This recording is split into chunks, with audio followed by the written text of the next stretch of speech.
Irmãos, graça e paz. Hebreus 2, de 1 a 4. Hebreus 2, de 1 a 4.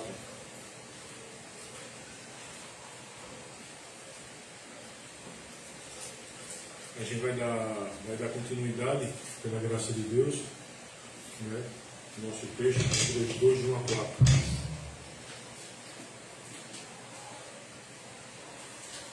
A Escritura diz o seguinte: por esta razão, importa que nos apeguemos com mais firmeza às verdades ouvidas, para que delas jamais nos desviemos. Se, pois, se tornou firme a palavra, falada por meio de anjos, e toda transgressão ou desobediência recebeu justo castigo, como escaparemos nós se negligenciarmos tão grande salvação, a qual, tendo sido anunciada inicialmente pelo Senhor, foi-nos depois confirmada pelos que a ouviram, dando Deus testemunho juntamente com eles, por sinais, prodígios e vários milagres, e por distribuição do Espírito Santo segundo a sua vontade. A gente vai trabalhar, irmãos, esse texto hoje pela graça de Deus, tá? Vamos orar. Senhor nosso Deus e Pai, nós queremos te rogar, Pai, a tua bênção sobre a nossa reunião de doutrina, ó Deus. Que o Senhor nos abençoe, Pai, que o Senhor nos proteja de todo mal. Que o Senhor traga, Pai, em paz, mais algum filho teu, ó Deus, que tu tenha decretado que haveria de vir hoje à tua casa. Também te rogo, Pai, pela reunião lá em Camaragibe, a de prazeres amanhã, a do ponto de pregação do Embura, que está sendo feito agora também, ó Deus. O Senhor abençoe lá para o teu servo Clécio, pastor Marco lá em Camaragibe. Abençoe, ó Deus, os trabalhos, ó Pai, que estão sendo feitos, Pai, nas congregações do ponto de pregação. Te rogamos, ó Pai, a tua bênção, que o Senhor perdoe nossos pecados, ó Pai, em nome do Senhor Jesus. Amém, Pai. Irmãos, vou pegar nossos hinários, 298.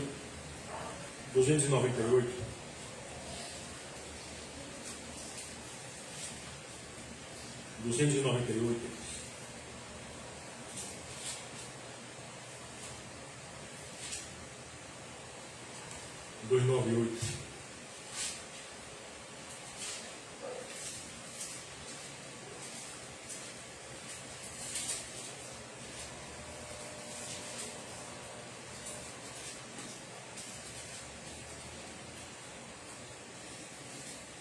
Estão lembrados de cima?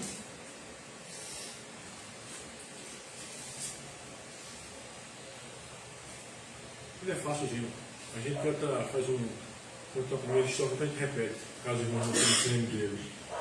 Da igreja o fundamento é Cristo Salvador. Em seu poder descansa e é forte em seu amor.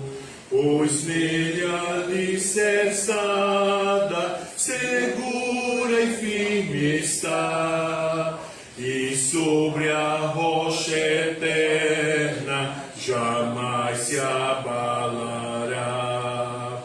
A pedra preciosa que Deus predestinou sustenta pedras vivas que a graça trabalhou.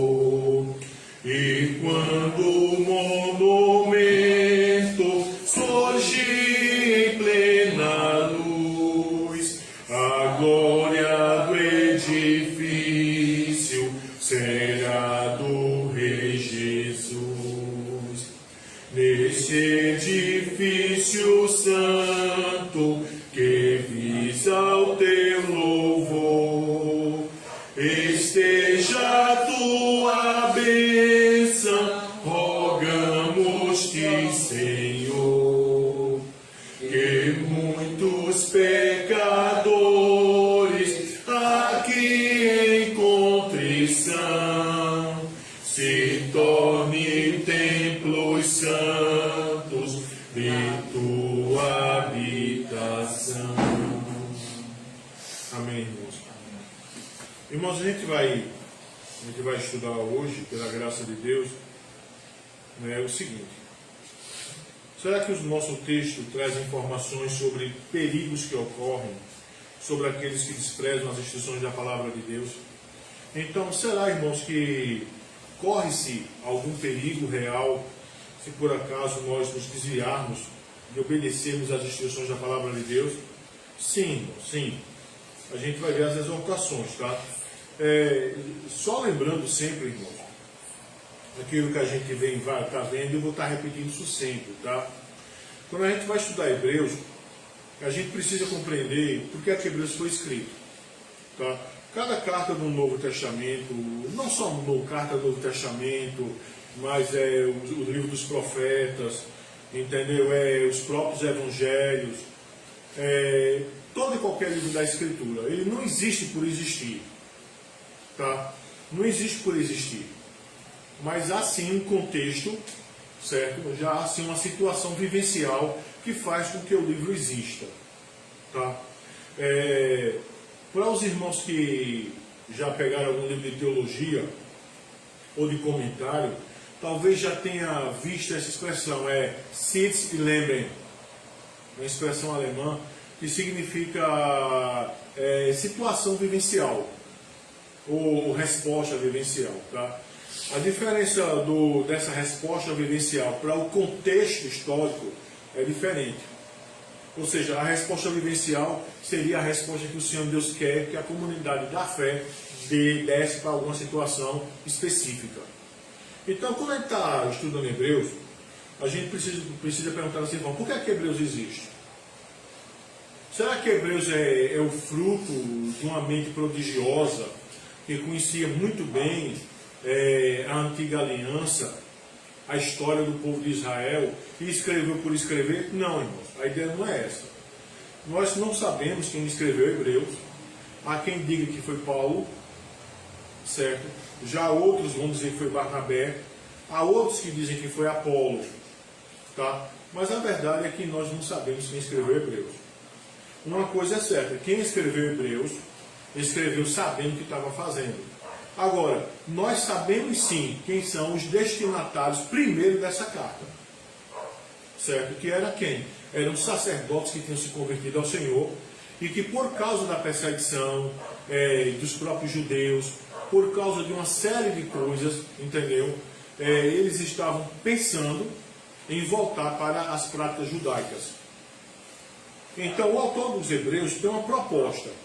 E a proposta do livro de Hebreus é nos ensinar, é mostrar para aqueles irmãos que estavam querendo se desviar da fé, que estavam querendo voltar para o judaísmo, que Cristo é melhor, Jesus é melhor. Quando a gente viu Hebreus capítulo 1, né, essas semanas que a gente está estudando Hebreus, a gente viu que Jesus só não é melhor que o Pai, mas também a Escritura vai dizer que ele é a expressão exata do seu ser. Ou seja, Jesus é Deus. Agora, nós vimos que Jesus é superior aos anjos.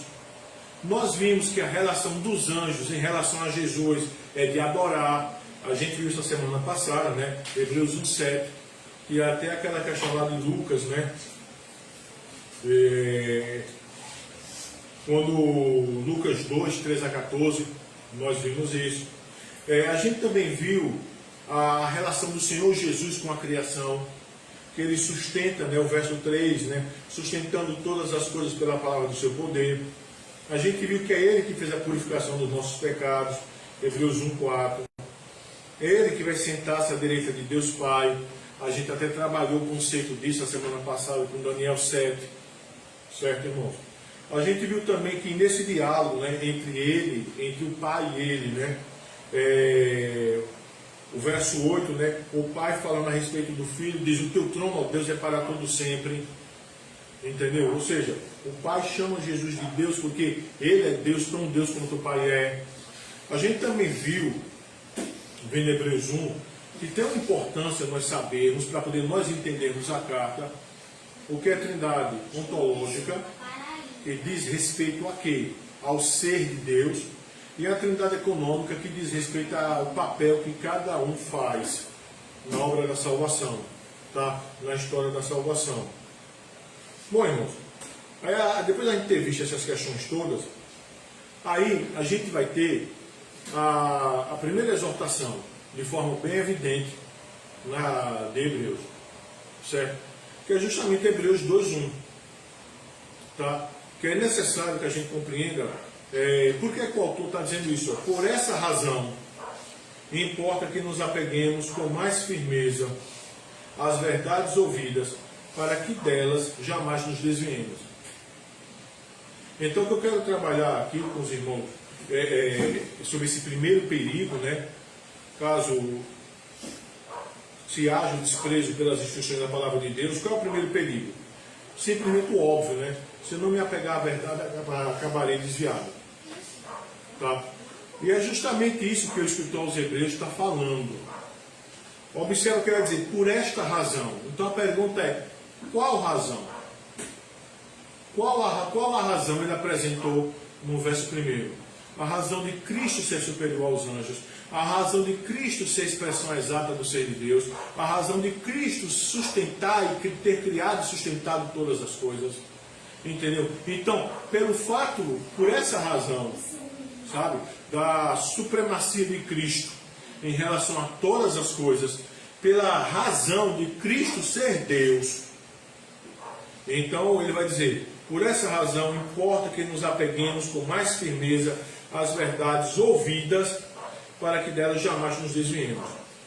Então, olha só, irmãos, qual a razão que o texto sagrado menciona, né?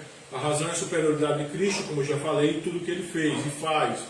Então, se você vai observar, entendeu, a respeito de Cristo, ele é a revelação suprema de Deus e herdeiro de todas as coisas, certo? Ele é a expressão exata do ser de Deus e sustenta todas as coisas. Ele é que levou nossos pecados na cruz, foi glorificado e é superior aos anjos. Cristo é superior aos anjos, pois o Filho encarnado recebe a adoração dos anjos, sendo eles, os anjos, seus servos. Cristo é superior aos anjos, pois é Deus e reina.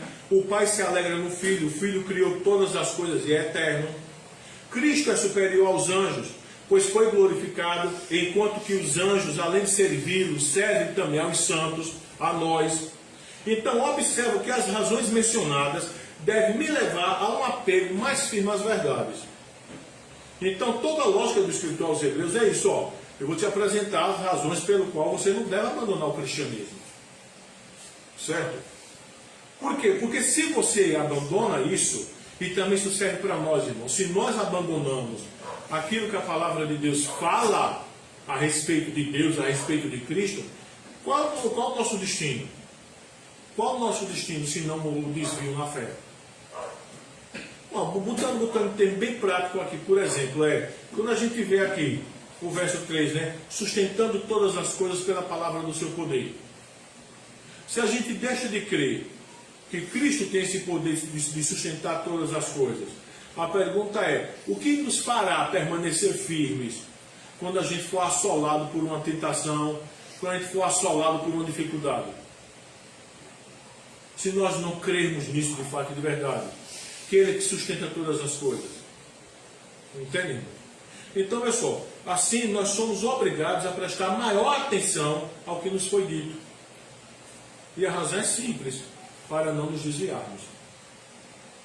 Essa primeira exortação aqui, irmãos, você vai ver que Hebreus, no decorrer dos nossos estudos, vocês vão ver, irmãos, que Hebreus vai trabalhar muito com a exortação.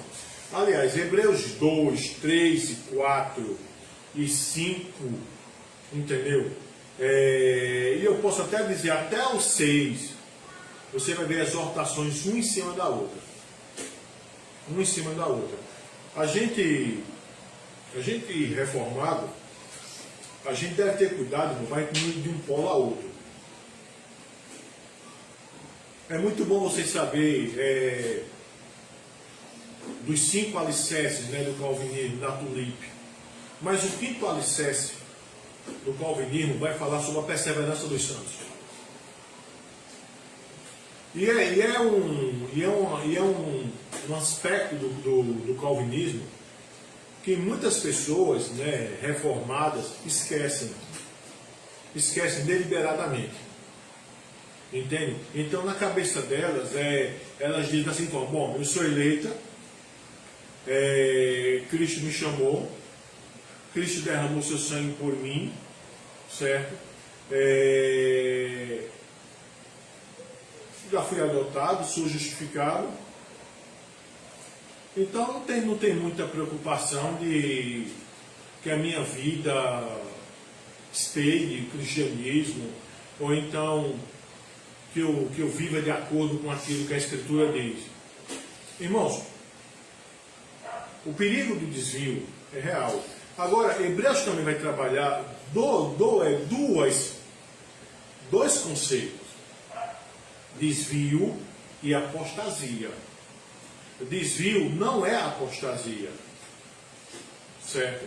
É verdade que a apostasia tem sim, no seu começo, um desvio, certo? Então a gente poderia dizer que a apostasia é um desvio na sua amplitude máxima, correto? Entretanto, irmãos, uma pessoa, se ela não se apegar à palavra de Deus, se uma pessoa não se apegar àquilo que a Escritura diz, ele pode sim, se ele sendo um eleito de Deus, ele pode sim não apostatar. Mas como a nossa própria confissão nos ensina, ele pode sim cair no desprazer paternal de Deus. Entendeu? E viver uma vida fria. Viver uma vida onde as Escrituras não fazem mais nenhum sentido para ele. E quando eu estou dizendo sentido, irmãos, eu não estou falando de sentido intelectual. Eu estou falando de sentido de experiência. É feita uma ilustração que fala, não é, que tem alguns irmãos que a doutrina vem no cano de 12 na cabeça dele, sabe? Mas desce para o coração e contra gota.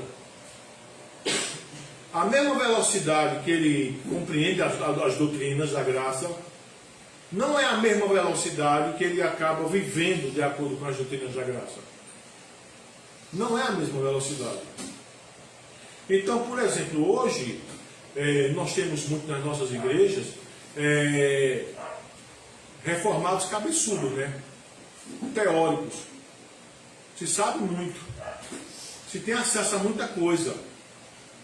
Agora, quando você vai ver na prática, entendeu? O cara não tem vivência. O cara não tem vivência. Entende isso? Se fosse nos moldes do Antigo Testamento, seria aqueles caras lá de Isaías capítulo 1, que sobe para o culto, sabe o que tem que fazer, entendeu? Faz os cultos, faz toda a liturgia conforme é para fazer, mas o coração está longe do Senhor. Então, irmãos, a razão da exortação é essa. Se a gente observar aí, ó, o verso 1, né? Por essa razão, essa que eu acabei de considerar com os irmãos, importa, há também uma tradução que poderia dizer preciso, tá?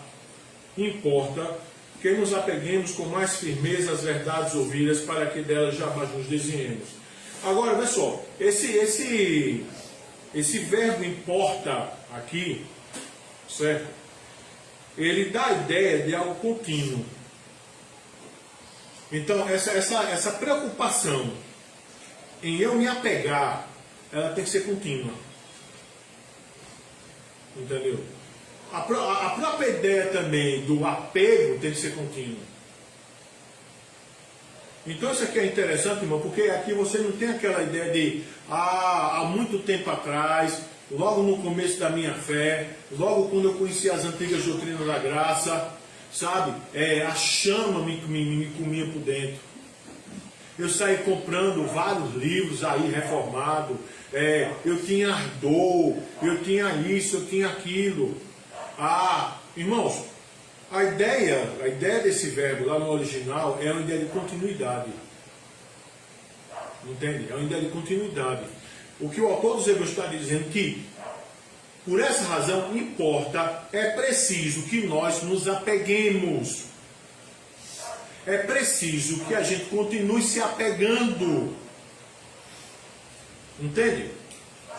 E observa, se apegando a quê? Com mais firmeza.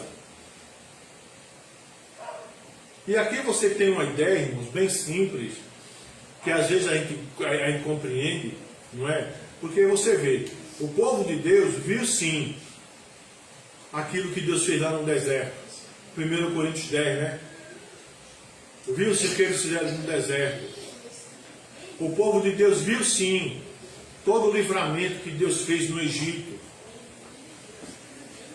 Então a pergunta é, irmãos, por que lá em Números 14, aquele povo que viu Deus abrir o mar vermelho, aquele povo que diz Deus providenciar maná, aquele povo que viu a coluna de fogo na frente, entendeu, guiando eles, aquele povo que viu o anjo vingador matar os primogênitos dos egípcios e dos animais, aquele povo que viu tudo que viu, a pergunta é, por que quando, por ocasião dos espias terem espiado a terra prometida, 10 voltaram com um relatório miserável daquele, dizendo que à vista dos habitantes da terra, eles eram como se fossem gafanhotos, as suas mulheres seriam feitas de escravas e seus filhos seriam vendidos.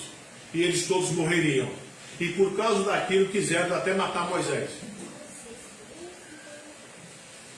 Então a pergunta é, o que é que faz? Então vamos pensar aqui de uma forma bem aqui peculiar.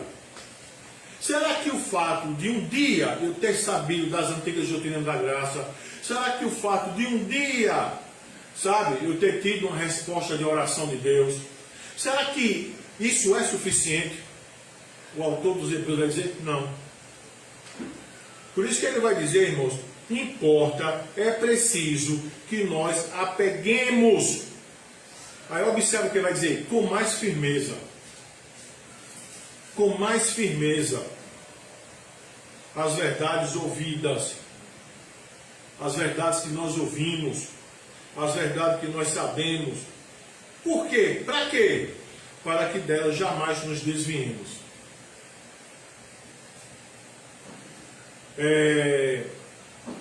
Esse verbo desviar, lá no original, ele indica uma probabilidade, tá? Ele indica uma probabilidade.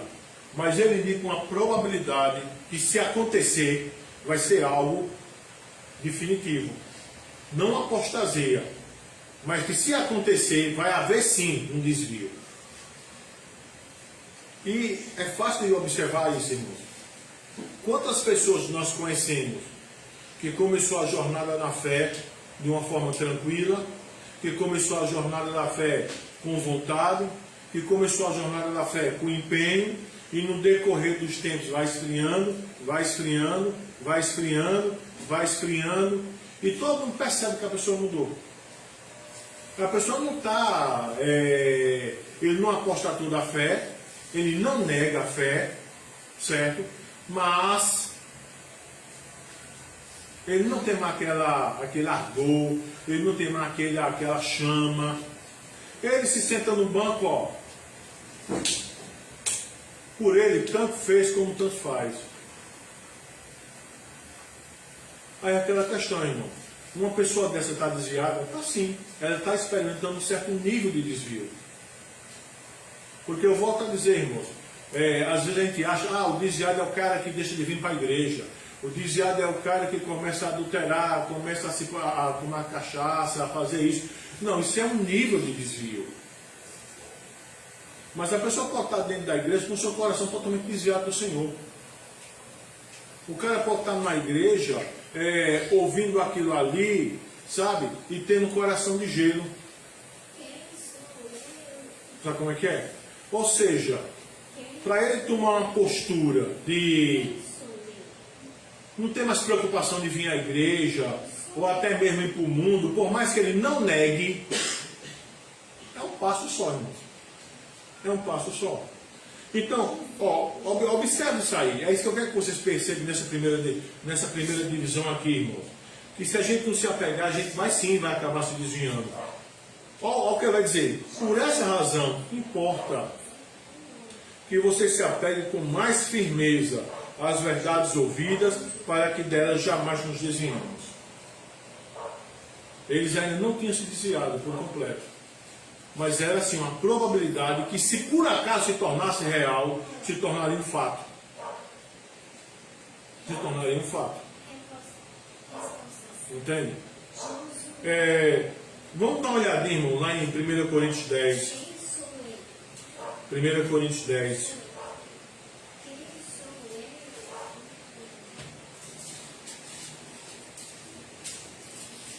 1 Coríntios 10.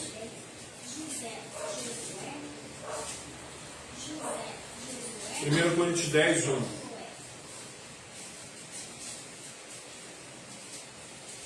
Primeiro Coríntios 10, 1. Vê só.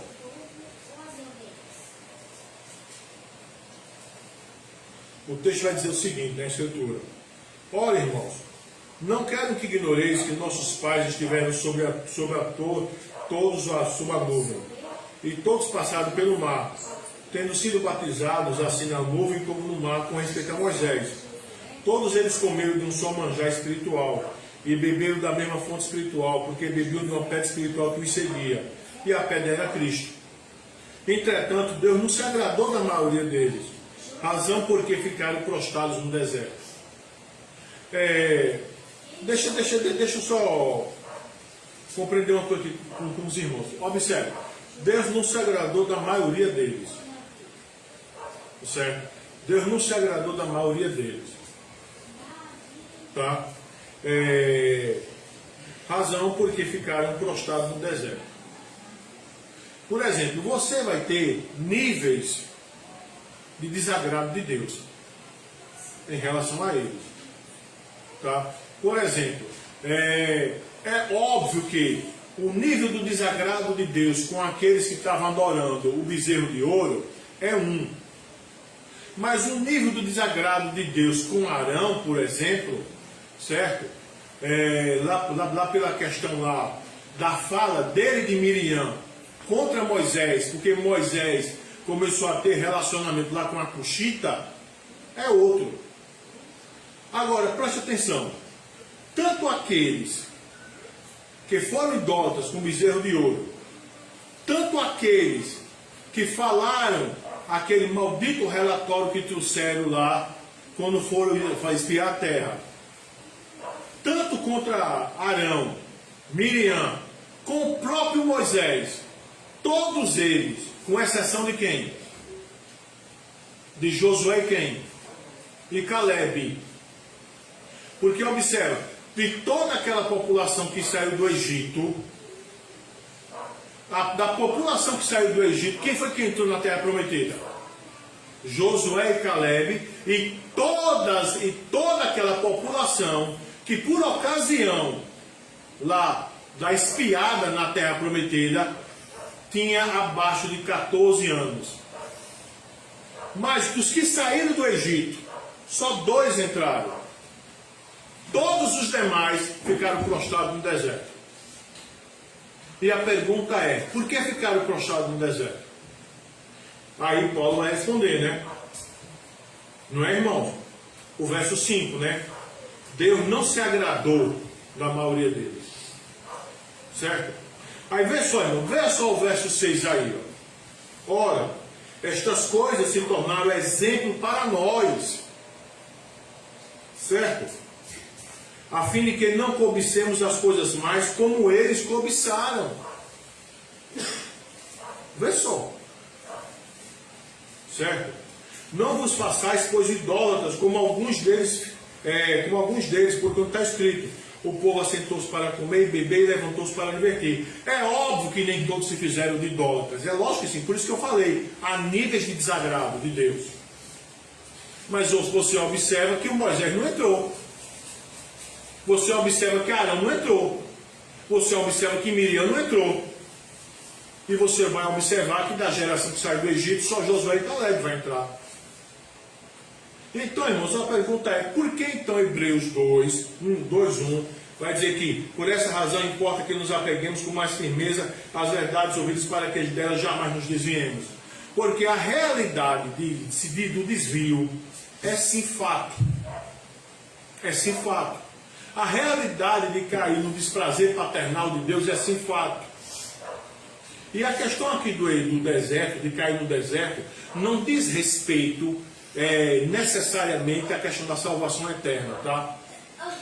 Só é simplesmente referente à visitação de Deus em ilha paternal, que eles experimentaram no deserto.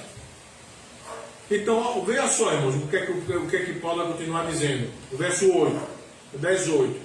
E não pratiquemos imoralidade como alguns deles fizeram, e caíram num só dia 23.000. Então observa, Paulo está falando de várias coisas. Aí Paulo continua, não ponhamos o Senhor à prova, como alguns deles já fizeram, e pereceram pela mordedura da serpente. Certo? Nem murmureis, como alguns deles murmuraram, e foram destruídos pelo exterminador. Aí Paulo vai dizer de novo, né? O que ele disse no verso 6, ele vai dizer no verso 11, estas coisas lhe sobrevieram como exemplo, e foram escritas para advertência nossa. Observe o que Paulo está dizendo. Paulo está dizendo que lá o episódio do Êxodo foi escrito para advertência nossa. Sobre quem? Aí veja só o que ele vai dizer. Sobre quem os fins dos séculos têm chegado. A gente já viu que os fins dos tempos, os últimos dias, começou quando, irmãos? Quando o Senhor foi o quê? Quando ele foi assunto aos céus. Quando ele morre, ressuscita e é assunto aos céus. Então, observe. Paulo está dizendo, essas coisas foram escritas para advertência nossa. Então a pergunta é, o perigo do desvio é real? É sim. Se nós não nos apeguemos, se nós não nos apegarmos mais e mais com firmeza, entendeu? A palavra que nós ouvimos, as verdades que nós ouvimos, a gente sim vai cair. Como eles caíram. Certo? E observa aqui, o verso 12. 10, 12. Olha o que Paulo vai dizer. Aquele, pois, que pensa estar em pé, veja que não caia. Quantos de nós, irmãos? Quantos de nós já caíram? Quanto? Quanto? Eu vou estar a dizer, irmãos, as exortações de Hebreus são exortações reais. E o problema é que às vezes o excesso de conhecimento, né, o muito conhecimento é bom, mas ele traz um perigo consigo. E qual é o perigo que ele traz consigo? A ideia de eu já sei demais, eu já estou bom demais, eu não caio. E não é isso, irmãos, que a Escritura vai dizer que acontece não. Tá? Então, olha só, irmão, voltando lá para Hebreus 2. Então, vamos lá. O que é que a gente pode perceber desse primeiro verso aqui, de 2:1? Quando houve o decreto da eleição na eternidade, o Senhor Deus não estava brincando em nos eleger e nos dar a Jesus. É óbvio. Deus decretou a questão do pecado e também que haveria salvação. Deus enviou Jesus para cumprir todo um propósito ordenado e ele o cumpriu. É o que Hebreus 1 vai falar. O que resta nos fazer é crer, andar de acordo com as estipulações da aliança. O desvio é uma realidade para quem não se apega com firmeza, porque é isso que o verso está dizendo. Se nós não nos apegarmos com firmeza, a gente cai.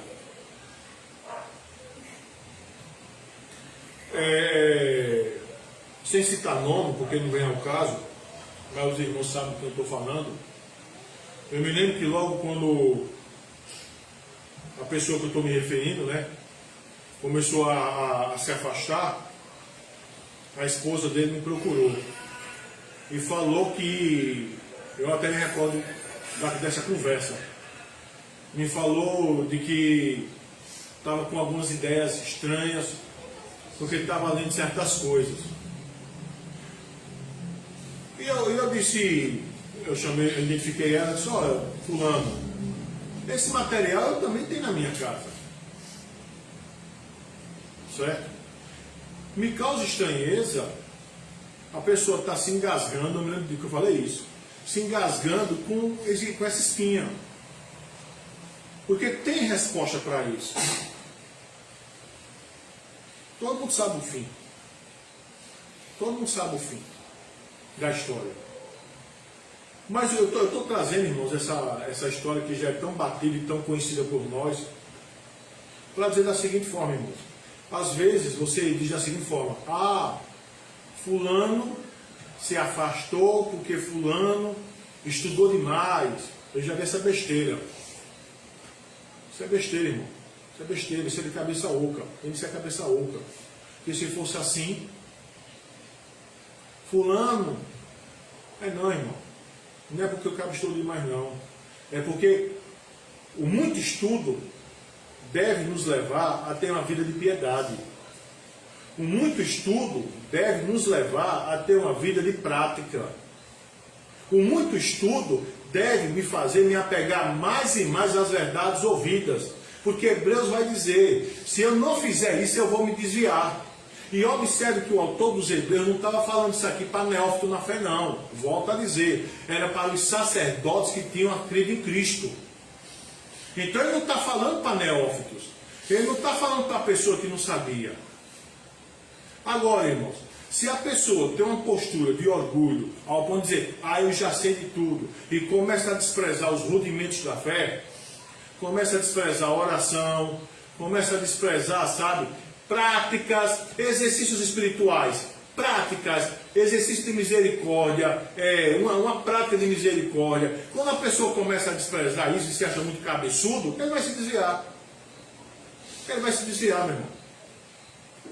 Porque eu volto a perguntar a vocês, que é a maior manifestação da grandeza de Deus do que aquele povo tiveram, os que saíram do Egito? Os irmãos sabem que as Escrituras, há 3 momentos da história de concentração de milagres. Primeiro momento, Êxodo e travessia do Êxodo. Saída do Egito e travessia. Segundo momento de concentração de milagre, Elias e Eliseu.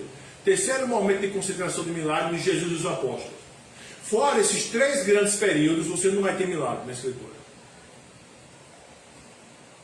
Você pode ter uma oração respondida, algo do tipo.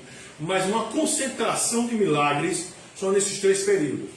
Então, esse pessoal aqui, que a gente vai ver no Hebreus 3, Hebreus 4, 1 Coríntios 10, entendeu? Que a Escritura diz que Deus não se agradou deles. Foram homens e mulheres que viram a primeira grande concentração de milagres de Deus. Então a pergunta é, por que esses caras não creram? Por que esses caras não perseveraram? Por que esses caras não vivenciaram a fé até a última instância? Simplesmente porque deixaram de se apegar com mais firmeza às verdades que foram ouvidas. É aquela história, o cara se acha bom demais, entendeu? Fica cabeçudo, orgulho espiritual e cai. E cai, tá? Então, pessoal, uma segunda razão, irmãos, um segundo perigo, que ocorre se eu desprezar as instruções da palavra de Deus, né? Se eu desprezar essas verdades que eu tenho ouvido, é o quê? Qual é o segundo período?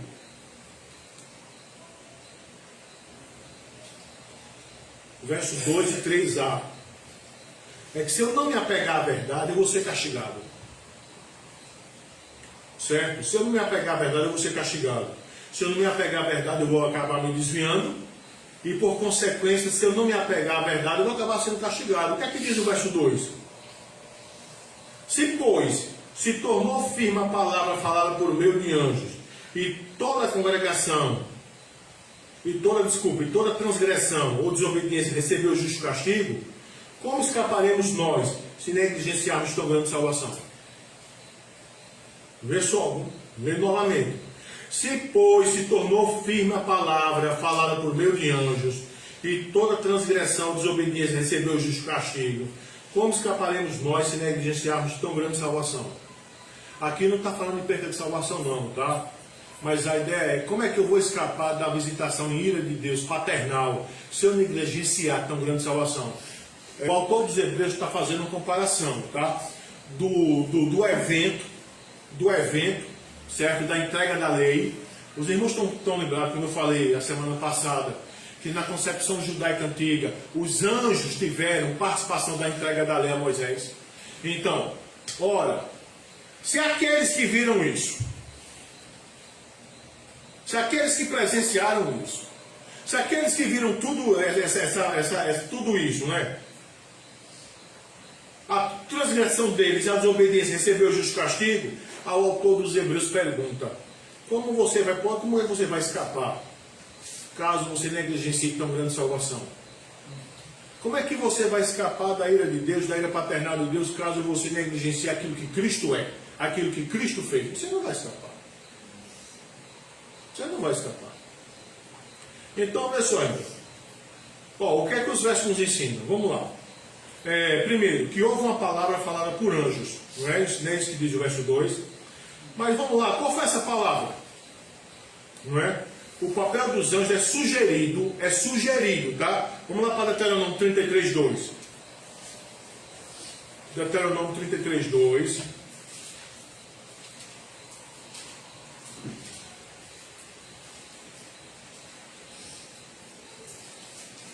É sugerido 33:2.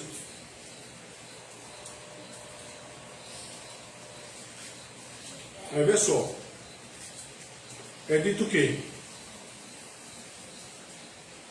Eu vou ler a partir do verso 1, tá? Esta é a bênção que Moisés, homem de Deus, deu aos filhos de Israel antes de sua morte. Disse, pois, o Senhor veio do Sinai, e lhes arvoreceu de Seir, resplandeceu desde o monte Pará, e veio das miríades de santos, à sua direita, havia para eles o fogo da lei. Então, essa fala aqui, certo? Foi que veio a desenvolver a ideia que os anjos participaram. Agora vamos lá. A interpretação de que a lei havia sido dada por intermédio de anjos era difundida nas comunidades do primeiro século e até mesmo dentro da igreja. Aí bora ver dois textos. O Atos 7:53. Atos 7:53. Atos 7:53.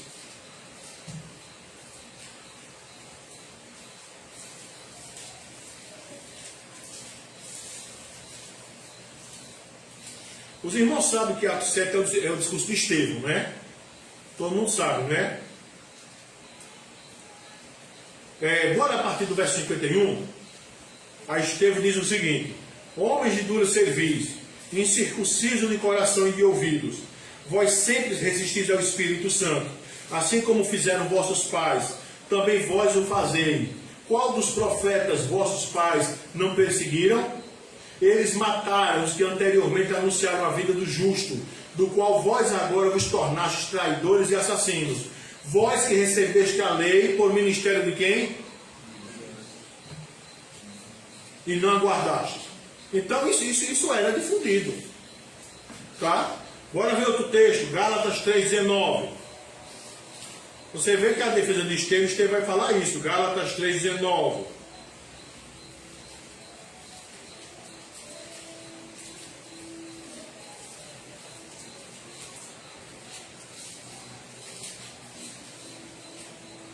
Gálatas 3:19. A Escritura diz o seguinte: qual, pois, a razão de ser da lei? Foi adicionada por causa das transgressões, até que viesse o descendente a quem se fez a promessa. E foi promulgada por meio de quê? Pela mão de um mediador. Então, olha só. A igreja do primeiro século, a fala de Estevão, a fala de Paulo, baseado lá na interpretação de Deuteronômio 33:2, a igreja cria sim que o ministério dos anjos era isso. Então, a gente precisa entender isso para poder entender qual é a argumentação do autor aos Hebreus. Então, vamos lá, o 3:2 de novo. Se, pois, se tornou firme a palavra falada por meio de anjos, ou seja, se aquilo que vocês viram lá no Sinai, a entrega da lei, tudo aquilo tal, se tornou firme, e toda transgressão ou desobediência recebeu justo castigo, ou seja, na travessia do deserto, recebeu justo castigo, ao autor dos Hebreus pergunta: como escaparemos nós? Se negligenciarmos, se a gente se desviar, se a gente não se apegar, como escaparemos nós se negligenciarmos tão grande salvação? Aqui, irmão, não é questão de inferno não, volto a dizer, tá? A argumentação não é essa, a argumentação é, se o pessoal lá, entendeu? Aconteceu o que aconteceu com eles, Deus não se agradou, e o pessoal ficou prostrado no deserto, inclusive o próprio Moisés. Imagina vocês. Volto a dizer, no primeiro momento, os ouvidos originais, sacerdotes estavam querendo se desviar, entendeu? E de forma específica para a gente. Então, irmão, percebam a ideia da comparação entre os emissários. anjo e Jesus. Se com os anjos a coisa já pegou, imagina se a gente não se apegar às verdades, se a gente se desviar, entendeu? Se a gente negligenciar tão grande salvação. Imagina. Se a desobediência à palavra proferida pelos anjos trouxe justo juízo, imagine desobedecer a palavra de Jesus. Imagine você desconsiderar tudo que Hebreus 1 falou a respeito de Jesus. Que ele é a expressão exata do seu ser, que ele sustenta todas as coisas, que ele assentou-se à deixa de Deus Pai e fez a purificação dos nossos pecados, que ele é maior do que os anjos o adoram. Entendeu, irmão? Imagina se nós negligenciarmos tudo aquilo que a Escritura diz a respeito de Jesus. Que é nada mais menos, que é nada mais, né, do que simplesmente o autor e consumador da nossa fé. Imagine. Então, irmãos, aqui a gente vê o conceito, né, de bênçãos condicionais, que é outro conceito interessante que a gente aprender. Bênçãos incondicionais e bênçãos condicionais. Bênçãos incondicionais é aquelas que eu tenho em Cristo e por causa do trabalho que Cristo fez. E bênçãos condicionais é aquelas que eu tenho quando eu creio no que Cristo fez. E quando eu me apego ao que Cristo fez. Então, ó, vemos aqui o conceito de bênçãos condicionais, decorrentes da obediência, e por fim, as maldições condicionais decorrentes da desobediência. Tanto a lei, quanto ao que o texto nos informa sobre o que Cristo é e faz. Então, se eles caírem no desagrado paternal de Deus, porque não creram, não foram obedientes lá na saída do êxodo, durante o êxodo, da mesma forma, irmão, da mesma forma haverá visitação de Deus em ira paternal, se eu não me apegar às verdades que eu ouvi. Olha, irmão, para a gente entender esse texto, o conceito-chave aqui é justamente a ideia de você se apegar com mais firmeza. O conceito-chave é isso aqui. Ou seja, nada do verso 2 vai nos acontecer se por acaso nós nos apegarmos com mais firmeza às verdades ouvidas. Se eu não me apego com mais firmeza às verdades ouvidas, eu vou cair. Simplesmente isso. E a gente tem essa compreensão por causa dos tempos dos verbos. A ideia do importa, apeguemos, dá tudo a ideia de continuidade, algo contínuo. Então, não é eu dizer, lá nos anos 90 eu me apeguei à verdade do Senhor, o bendito Evangelho. Sim, meu irmão, e hoje? E hoje? Não, hoje eu estou meio frio. Então você não está se apegando. A ideia aqui, irmão, é que esse apego aqui, ó, é por isso que eu acho bem legal essa palavra, com firmeza. Com firmeza. Observe que a palavra com firmeza, ela acaba sendo um alterador na compreensão do apegar. Estão compreendendo isso? Ela acaba alterando. Porque você pode se apegar. Você pode se apegar a algo. Mas o escritor aos Hebreus diz que esse se apegar seu tem que ser com o quê? Com firmeza. Então essa palavra aqui, com firmeza, ela altera o sentido de você apegar. Não é um simples crer por crer. Não é um simples, eu sei que é. Porque se você não se apegar com firmeza, você vai se desviar. Agora, se você se apegar com firmeza, qual é a bênção de eu me apegar com firmeza? O que é que o verso primeiro vai dizer? Eu jamais vou o quê? Hein, irmãos? Eu jamais vou o quê no verso primeiro, se eu me apegar com firmeza? Eu jamais vou me desviar. Agora, toda afirmação contém em si o quê? Implicitamente, uma negação, né? Se eu não me apego com firmeza, qual é a consequência? Isso é óbvio, né? Isso é óbvio, né? Então, irmãos, imagine o quanto de castigo merece aquele que despreza essas verdades. O Antigo Testamento fornece vários exemplos que mostram que cada violação e desobediência recebeu sua justa punição. Em vez de mencionar exemplos específicos da história do Antigo Testamento, O autor de Hebreus enfatiza o princípio que transgredir a lei divina resulta em retribuição justa. Cada violação é maligna. Cada ato de desobediência é uma afronta para Deus. Certo? E como o versículo 2 afirma, né? A mensagem do Antigo Testamento não poderia e não pode ser violada sem que se sofra as consequências. Volto novamente a ler o verso 2. Se, pois, se tornou firme a palavra falada por meio de anjos, e toda transgressão ou desobediência recebeu justo castigo. Aí o autor de Hebreus pergunta: como escaparemos nós se negligenciarmos tão grande salvação? Como é que a gente vai escapar se a gente não se apegar com mais firmeza às verdades que nós ouvimos? Não vai escapar mais. Não vai escapar não. Não vai escapar não. Nós devemos valorizar a nossa salvação. Nós devemos valorizar aquilo que Cristo é, aquilo que Cristo fez por nós. Se ignorarmos a mensagem a respeito da nossa redenção, é impossível escaparmos da ira paternal de Deus. Quanto mais precioso o dom, maior a penalidade caso ele seja ignorado. Simplesmente isso. Entendeu? Simplesmente isso. Quanto maior, mais precioso é o dom, maior a penalidade caso ele seja ignorado. O que é que a gente percebe nesses dois, no verso 2 e no verso 3a? A veracidade do castigo contra aqueles que desprezam o Evangelho, vivendo de forma indigna ao cristianismo, é recorrente nas Escrituras. Você vai ver isso na palavra de Deus. Por quê? Porque Deus tem uma relação de aliança conosco. Certo? Ora, quanto mais revelação da parte de Deus, quanto maior a iluminação dada pelo Espírito Santo, na compreensão das Escrituras, maior será o castigo. Temos a total revelação de Deus nas Escrituras e temos iluminação através da fiel exposição do texto. Compreendo quão merecedor de juízo você é, caso você não se apegue às verdades que foram dadas a você. Então o autor vai perguntar isso, né? Como escaparemos se negligenciarmos tão grande salvação?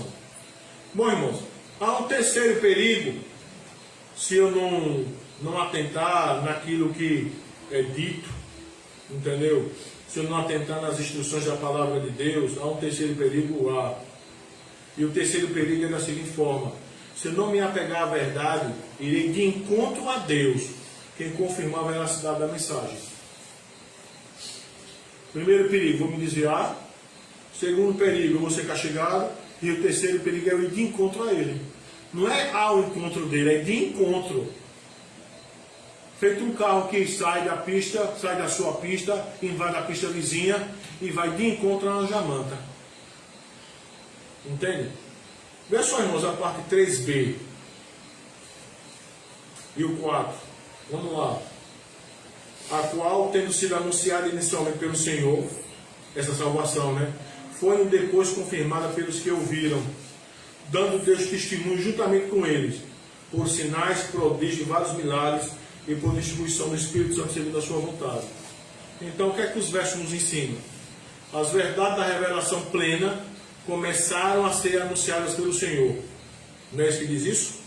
A qual, tendo sido anunciada inicialmente pelo Senhor, o que é que foi inicialmente anunciada pelo Senhor? A nossa salvação. Vamos lá para Mateus 4:17. Mateus 4:17.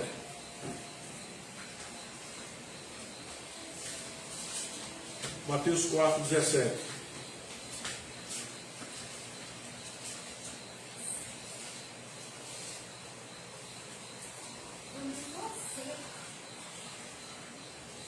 Depois que o Senhor é tentado,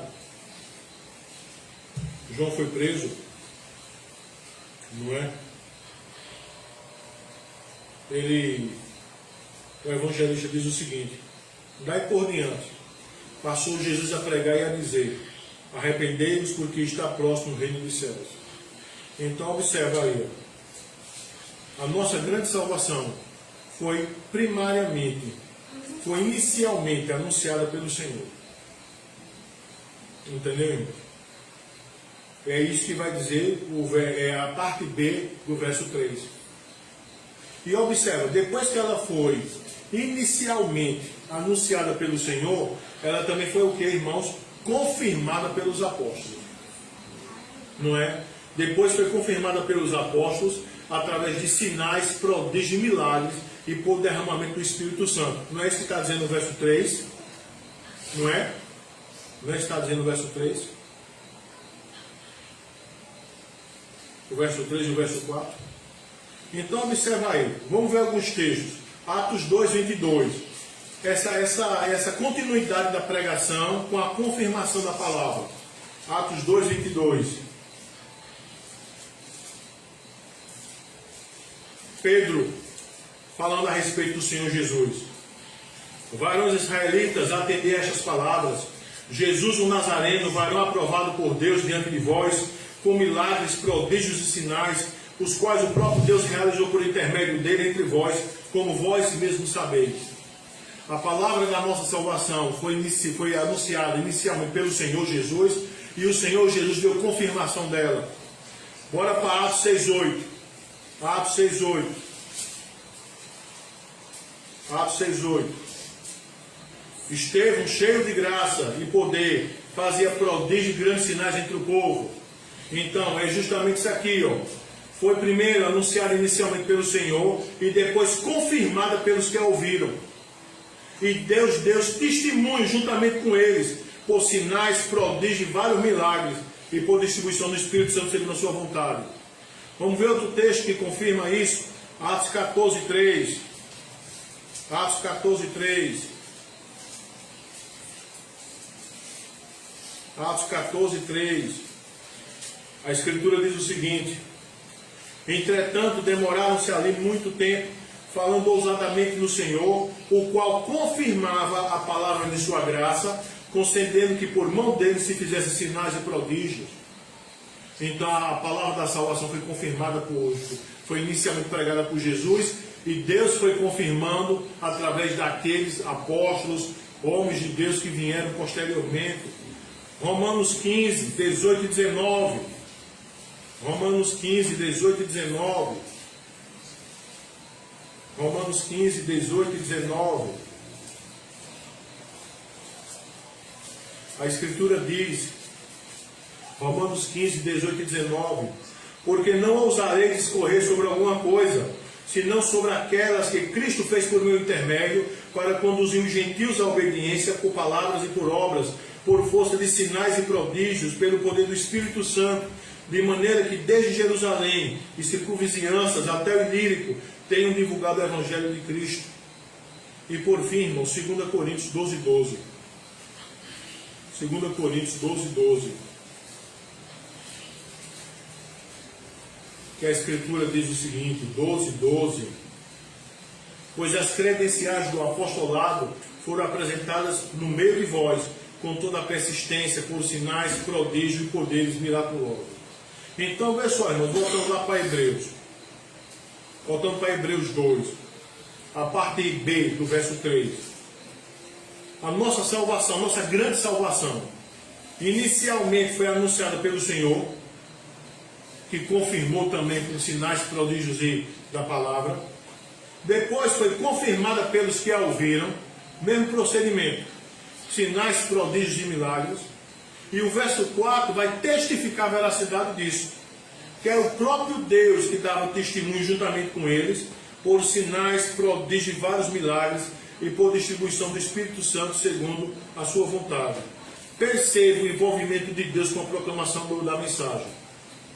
Esses versículos, irmãos, lembram os leitores do ensino sobre a superioridade do Filho, Hebreus 1, de 4 a 14. O método que o autor usa para argumentar enfatiza o contraste entre os anjos, que mediavam a lei, e Jesus, que proclamou o Evangelho. Os anjos meramente serviam como mensageiros de Deus, quando eles estavam presentes no Monte Sinai. Mas o Senhor veio com uma mensagem da salvação, que ele mesmo proclamou e que seus seguidores confirmaram pela palavra falada e escrita. Sinais, maravilhas e milagres e dons do Espírito Santo acompanhavam a proclamação da palavra de Deus nas primeiras décadas do nascimento e desenvolvimento da igreja cristã. O livro de Atos é repleto de exemplos vivos de milagres Pedro curou o homem aleijado na porta do templo, Atos 3, de 1 a 10. Censurou Ananias e Safira, Atos 5, de 1 a 11. Restaurou a saúde de um paralítico, Atos 9, 32 e 35. Ressuscitou Dorcas, Atos 9, 36 a 43.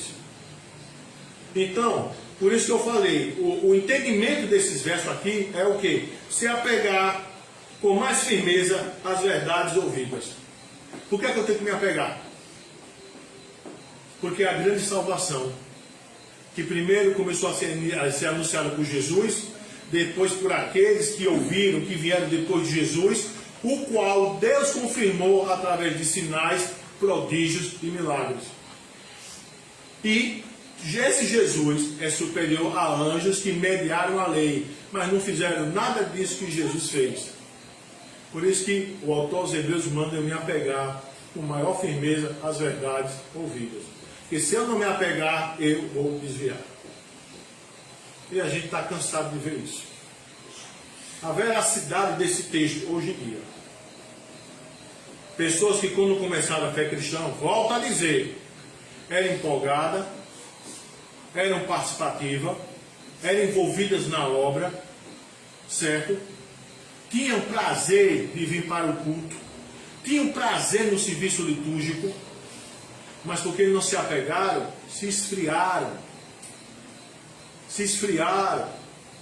As delas que ainda estão na igreja estão de forma frias, totalmente diferente. Outras, entendeu? O que é que aconteceu? Hebreus 2:1. O que é que a gente aprende, irmãos? A verdade não é produção intelectual de homens, e sim revelação do propósito de Deus na eternidade. A seriedade disso é manifestada no envolvimento de Deus na proclamação da mensagem. Essa verdade começou a ser de forma plena pregada por Jesus, depois pelos apóstolos. Para não restar dúvida que tal pregação provinha de Deus, o Senhor Deus, o próprio Deus Pai, confirmou a veracidade da mensagem através de vários sinais, prodígios, milagres e derramamento do Espírito Santo. Entendem? Então, a questão é essa. A questão toda é essa. Então, olha só, irmãos, para nós concluirmos, cristão, não é? Tanto eu quanto você, como cristão, nós devemos sim estar atentos a tudo que é falado, né? Nós devemos nos apegar à verdade, senão a gente vai acabar se desviando. A gente deve se apegar à verdade, senão vamos ser castigados. A gente deve se apegar à veracidade de Deus, que confirma a veracidade da mensagem.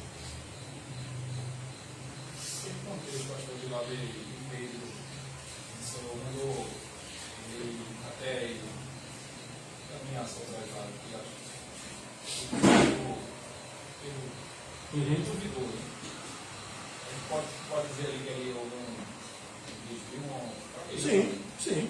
E até entanto que ele recebeu como consequência o resultado do seu fraquejamento. Entendeu? E afunda. A dúvida, né?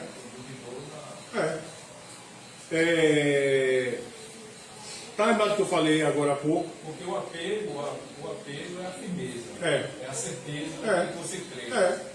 Você está lembrado que eu falei agora há pouco de níveis de desagrado? Isso. Por exemplo, a pergunta é: Jesus desagradou-se de Pedro naquele momento? O que é que ele vai dizer de Pedro? Que Pedro era o quê? Pois é. Há níveis de desagrado. Entendeu? E o nível de desagrado é proporcional ao nível de conhecimento. Por exemplo, por que Deus fez com que a maioria deles, né, com exceção de Josué e Caleb, padecesse no deserto? Por quê? A Escritura vai dizer, porque Deus não se agradou deles. Agora, eu posso dizer, por exemplo, entendeu? Que o nível de desagrado de Deus em relação a Moisés é igual ao nível de desagrado de Deus em relação aos idólatras que adoraram o bezerro de ouro? Não. Mas que houve um desagrado, houve. Moisés não entrou. E as formas de desagrado são... É óbvio, são diferentes. Inclusive o nosso catecismo vai falar sobre isso, né? De pecados mais odiosos e menos odiosos. entendeu? Que gera níveis de desagrado de Deus. Aí por isso que o autor dos Hebreus, eu volto a dizer, por isso que o autor dos Hebreus está dizendo, olha, por essa razão, por tudo que foi visto no capítulo 1, importa que a gente se apegue com mais firmeza. Aí eu volto a dizer, a expressão com mais firmeza altera a intensidade de se apegar. Por exemplo, se por acaso o Espírito Santo não tivesse posto com mais firmeza, se apegue, aí ficaria aquilo, sim, me apego. Eu não estou aqui me apegando? Eu não estou me apegando? Entende isso? Essa expressão, com mais firmeza, altera o entendimento do quanto eu tenho que me apegar. Então, para que eu não me desvie, não basta somente eu me apegar. Eu tenho que ter firmeza no apegar. Compreende isso? Por quê? Porque, irmão, não basta simplesmente eu crer, eu saber. Porque os caras que saíram lá do Egito, nossos irmãos, meu irmão, os caras viram. É feito que eu falei. São 3 grandes períodos de concentração, 3 grandes períodos de concentração. Êxodo, Egito e Êxodo, não é período composto. Elias e Eliseu, Jesus e apóstolos. Então, observe, o pessoal viu. Volto a dizer, aqueles caras que duvidaram lá, que seguiram o relatório dos 10 espias, foram os mesmos que tinham passado pelo Mar Vermelho. Não foi outra geração. Foram os mesmos caras que viram as pragas no Egito. Não foi outra geração. Foram os mesmos caras que comeram maná. Não entende isso? E por que não se apegaram com firmeza? Para terminar, irmãos, vai ficar aquela história, sabe? Às vezes a gente tenta achar cabelo em ovo, dar respostas para certas coisas, enquanto a Escritura dá. Entendeu? Bom, por exemplo, Hebreus vai dar resposta porque a galera se afasta, se desvia, fica fraca. Entendeu? Não é nada que o homem vem inventar, cabelo de ovo. A Bíblia diz, meu irmão, se não se apegar, se afasta. Entendeu? Bom, irmãos, tranquilo, irmãos.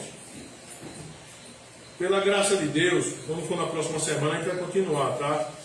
E vê só, como eu falei, vocês vão ver, vocês podem até dar uma lida em Hebreus 2, Hebreus 3, Hebreus 4, Hebreus 5, entendeu? Vai ser essa pegada. O Hebreus 2, a partir do 4, não é? O autor fica mostrando a superioridade de Cristo e fica mostrando a seriedade de não se crer. Ele vai continuar mostrando a superioridade de Cristo e a seriedade que é, irmão, não se apegar a isso. Por exemplo, se você vê aí o verso 8, entendeu? Ele vai falar sobre as coisas que são sujeitas a ele, certo? Vai falar sobre o verso 10, sobre o trabalho de Cristo, né? Sendo aperfeiçoado, o autor da nossa salvação, entendeu? E por aí vai, irmão. A gente vai estar vendo isso aí, tá? Mas a temática aqui é o que? Cristo é superior e a gente precisa se apegar, sim, àquilo que a palavra diz a respeito de Cristo. Tá bom? Vamos ficar em pé, irmão? Vamos orar para a gente encerrar.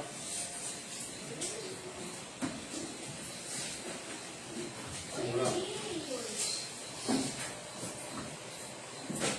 Senhor nosso Deus e Pai, nós queremos te rogar, Pai, que a gente faça de verdade, ó Deus, nos apeguemos com mais firmeza, Pai, às verdades que nós estamos ouvindo, para que a gente não se desvie, Pai, do teu Evangelho, para que a gente não perca, ó Deus, a alegria de te servir, para que a gente não perca, Pai, a alegria, Pai, de estar no culto, para que a gente, ó Deus, não comece a desprezar a tua casa, ó Deus, para que a gente, ó Pai, não comece, ó Deus, a começar a usar desculpas ilegítimas, imorais, de não estar envolvido com o teu reino. Que o Senhor tenha misericórdia, Pai, de nós. Que o Senhor abençoe, ó Deus, o teu povo. Aqueles, ó Deus, que poderiam estar conosco aqui e não estiveram por questão pecaminosa. Que o Senhor os leve ao arrependimento. Porque, Pai, se não há motivo justo, então o fato de não estar na reunião de instrução, na reunião de doutrina, é sim pecado. Porque não houve um fato justo. Não havia porque não está mais se apegando. Entretanto, Pai, se houve um fato justo, que o Senhor ajuda a solucionar, para que na próxima terça estejamos todos juntos. Leva-nos para casa em paz, ó Deus, debaixo da tua proteção. Em nome do Senhor Jesus. Amém. Amém. Irmãos, enquanto o Edson fecha ali a transmissão,